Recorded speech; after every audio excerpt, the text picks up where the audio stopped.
Olá, sejam todos muito bem-vindos ao meu canal do YouTube Opinião Simone Amorim, onde todas as semanas passo para falar em podcasts ou vídeos sobre contratações públicas e agora especialmente falando sobre a nova lei de licitações, tema que ainda pela frente há muito que se debater, muito que se discutir, antes de se firmar posicionamentos de forma definitiva e concreta, ok? Então temos vários pontos de discussão que neste momento no Tribunal de Contas da União, em todos os demais tribunais pátrios estão sendo discutidos ainda para que sejam disseminados entre os seus jurisdicionados.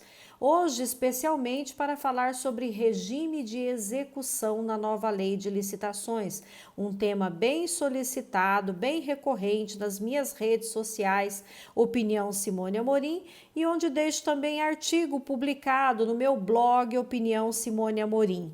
Não se esqueça ao final, se você gostar desse podcast, se inscreva no meu canal se ainda não estiver inscrito, deixe o seu joinha, o seu comentário, para que possamos aumentar a interação e o alcance desses conteúdos que incansavelmente todas as semanas posto aqui nas minhas redes e no meu canal Opinião Simone Amorim.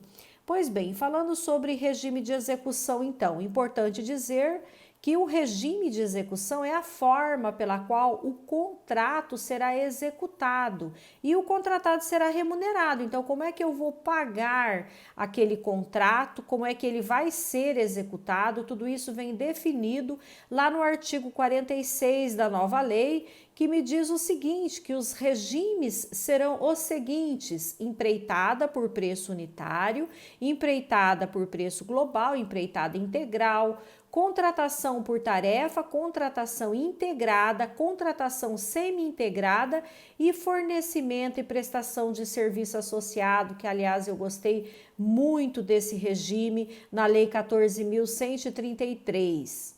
Então, olha só, o artigo 46 da nova lei, ele nos traz que esses regimes que eu acabei de falar, eles ocorrem na execução indireta de obras e serviços de engenharia.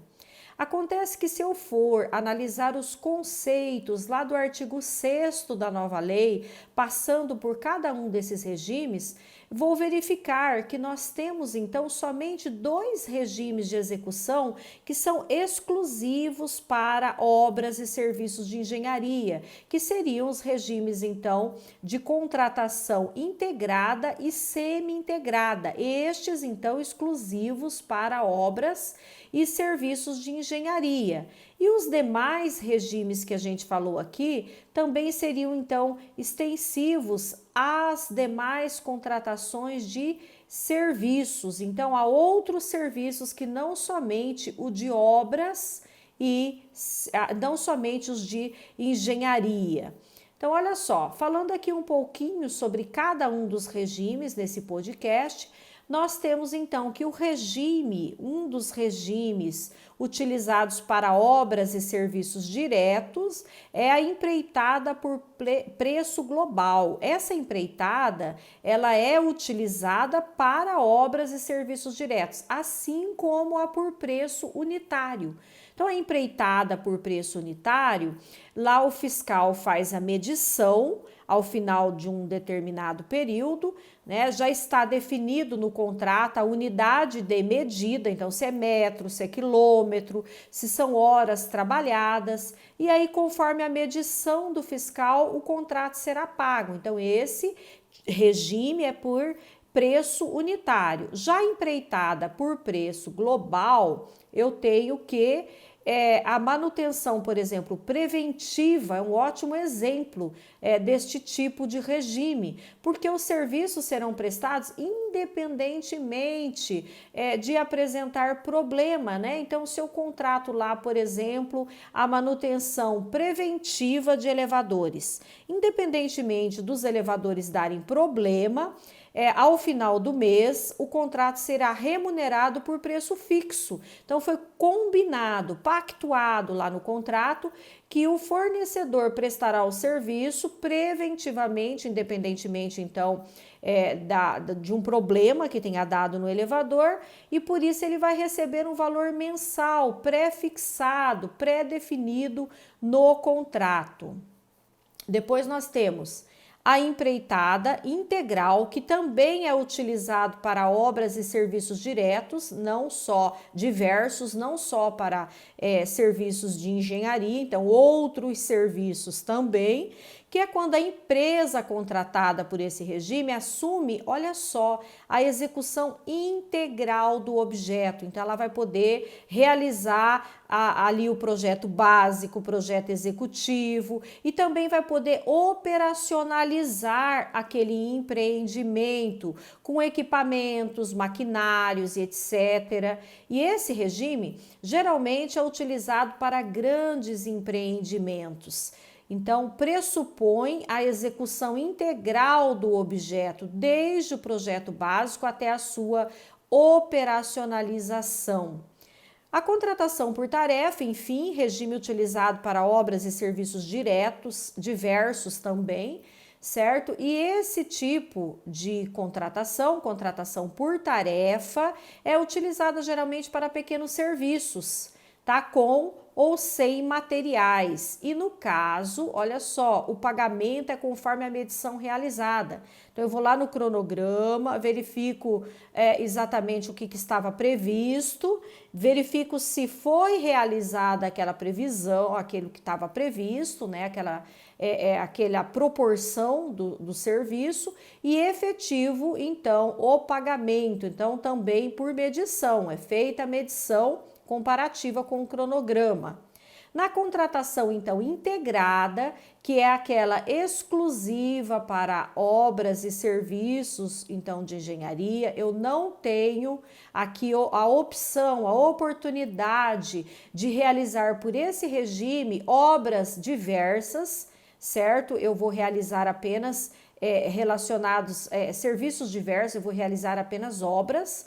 Então, eu não tenho a opção de realizar por esta forma serviços diretos. E aí, eu vou elaborar, eu fornecedora, se contratada por este regime, eu vou realizar, inclusive, o projeto básico. Então, eu vou do projeto básico ao executivo, mas há ali a necessária aprovação da administração do projeto básico, certo? Porque o projeto básico ele está contido ali, tudo aquilo que foi previsto pela administração no anteprojeto, e ele precisa ser aprovado para que, então, eu, fornecedora, realize também o projeto executivo.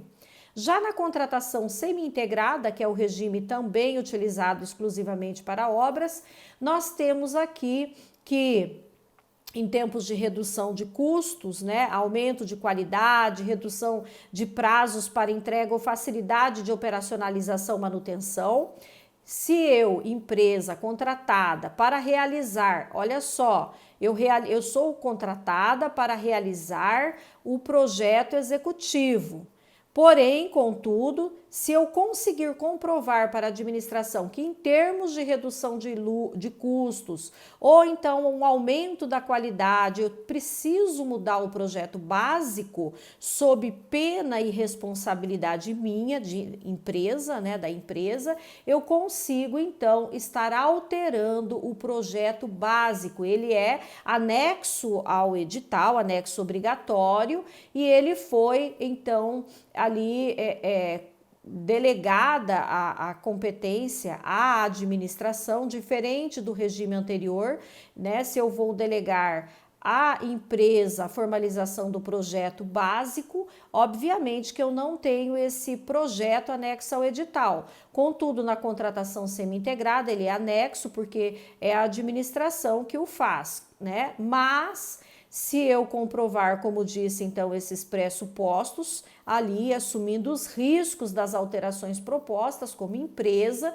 eu vou poder sugerir a alteração do projeto básico, né? Então, isso é uma inovação, eu consegui sugerir que o órgão que me contratou faça a alteração do projeto básico com base naquilo que eu estou sugerindo, se eu conseguir comprovar para ele, por exemplo, que eu consigo reduzir os prazos de entrega daquela obra com essa alteração lá, sem prejuízos para a qualidade, para o objeto pretendido, óbvio. Por fim, fornecimento e prestação de serviço associado, um regime utilizado para obras, que também pode estar associada a serviços, onde o contratado executa a obra e presta o serviço associado. Então, por exemplo, vai construir um estádio de futebol e será responsável também por administrar e operacionalizar esse estádio por algum tempo, né, por determinado tempo.